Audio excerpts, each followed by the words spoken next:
नमस्कार, आप देख रहे हैं हिंदुस्तान प्राइम टाइम। मैं हूं आपके साथ आयशा। आइए रुक करते हैं आज की ताजा खबरों की ओर। दिल्ली के हेल्थ सेक्टर में बड़ा बदलाव होने जा रहा है। आयुष्मान योजना पहले से ही दिल्ली में लागू हो गई है। अब केंद्र सरकार की एक और बड़ी योजना देश की राजधानी में लागू हो जाएगी।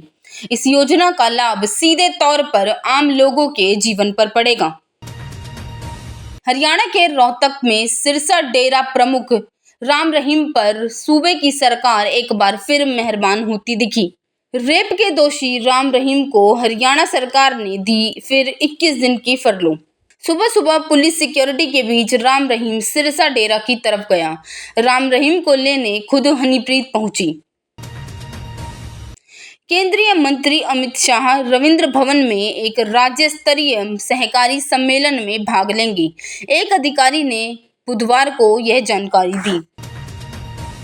किसान अतिरिक्त मुआवजा वितरण प्रकरण में सुप्रीम कोर्ट की ओर से बनाई गई एसआईटी की टीम ने एक बार फिर से नोएडा प्राधिकरण के दफ्तर पहुंची। 4 घंटे तक अधिकारियों के साथ पूछताछ हुई। इससे पहले भी प्राधिकरण के विधि विभाग की 31 फाइल और बाद में 16 फाइल को जांच टीम हासिल कर चुकी है। दिल्ली की सीएम रेखा गुप्ता इंद्रप्रस्थ कॉलेज पहुंची और कहा कि इस कॉलेज के 100 साल पूरे हुए हैं और यहां से निकली लड़कियों ने देश में नाम रोशन किया है। उन्होंने गर्ल्स कॉलेज की स्टूडेंट्स को आगे बढ़ने के लिए प्रेरित किया। विश्व स्वास्थ्य दिवस के अवसर पर वेंकटेश्वर आयुर्विज्ञान संस्थान VIMS श्री वेंकटेश्वर विश्वविद्यालय ने VGI मेरठ के साथ मिलकर 5 दिवसीय स्वास्थ्य जागरूकता सप्ताह का आयोजन किया। देश के प्रधानमंत्री नरेंद्र मोदी एकमात्र ऐसे व्यक्ति हैं जिनके ऊपर दुनिया भर में सबसे ज्यादा किताबें लिखी गई हैं और पढ़ी गई हैं।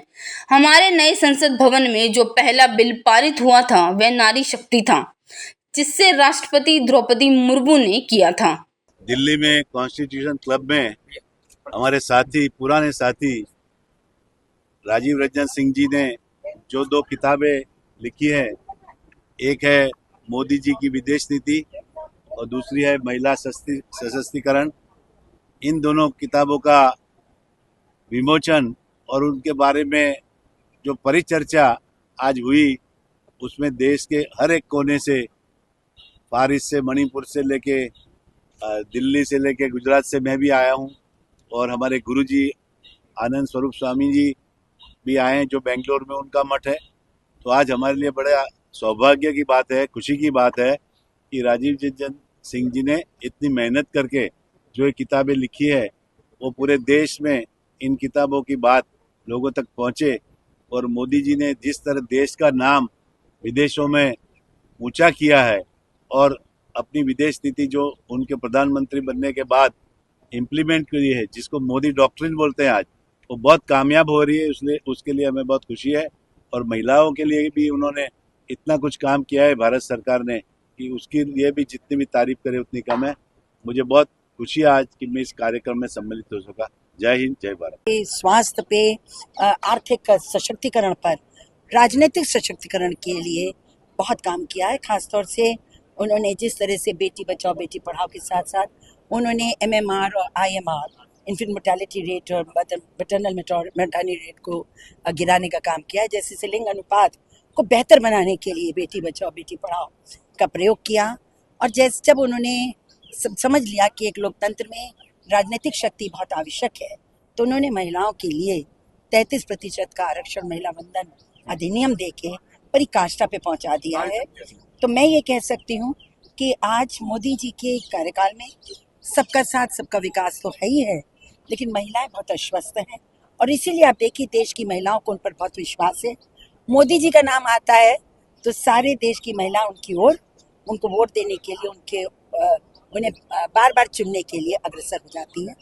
तो मैं इन्हें ब्लू स्टार लिमिटेड कंपनी ने अपने ग्राहकों की बढ़ती मांगों को पूरा करने के लिए कमर्शियल रेफ्रिजरेशन सॉल्यूशन प्रोडक्ट्स की विशाल रेंज को नई दिल्ली के ताज मानसिंह होटल में लॉन्च किया। इस मौके पर ब्लू स्टार लिमिटेड के मैनेजिंग डायरेक्टर B त्यागराजन का कहना है कि कमर्शियल रेफ्रिजरेशन इंडस्ट्री में तेजी से विकास हो रहा है।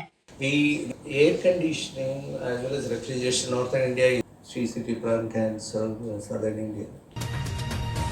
प्रधानमंत्री श्री नरेंद्र मोदी 11 अप्रैल को उत्तर प्रदेश और मध्य प्रदेश जाएंगे। श्री मोदी वाराणसी में सवेरे 11 बजे से 3,880 करोड़ रुपए की अधिक की विभिन्न विकास परियोजनाओं का लोकार्पण और शिलान्यास करेंगे। लखनऊ में लगातार पड़ रही भीषण गर्मी से लोगों को 10 अप्रैल की सुबह मूसलाधार बारिश और ठंडी हवाओं ने राहत दी।